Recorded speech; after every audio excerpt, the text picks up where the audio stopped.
$33 million. Our idea was we were going to leave it there with interest and everything, maybe one day have $100+ million, aside from everything else that we were doing. So that was it.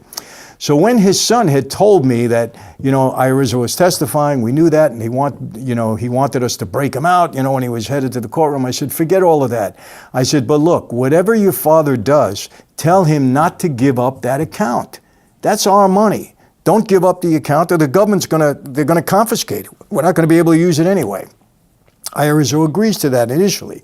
But after he loses the Giuliani case and they want to throw him out of the program, now he's desperate. Now he tells them about that $33 million that we have in the account.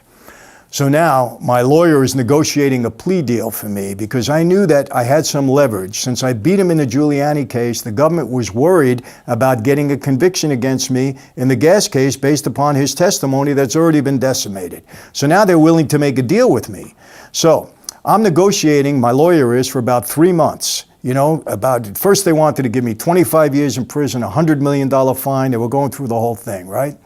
I said, no good. We get it down to 10-year prison sentence, $15 million in restitution and forfeitures and all of that. That was the deal. However, they knew about the $33 million now because Irizzo had told them about it.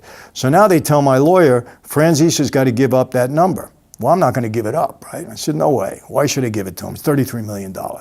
They made that part of the negotiation. Now, here's what they also did. The feds went over to Austria to try to get the money out of the account with Irizzo's half of the number, and Austria said, sorry, you bring us the full account or you don't get the money. The government tells them, well, it's mob money, it's mafia money, it's illegal. Austria says, okay, we'll put a hold on it, okay, but whoever comes with the full account number, that's who gets the money.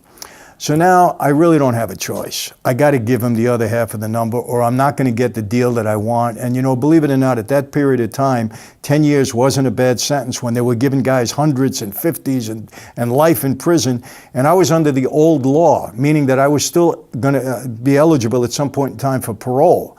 So I figured, okay, on 10 years, maybe I'd do 5. I'd still have a life, I could manage with my family, the whole bit.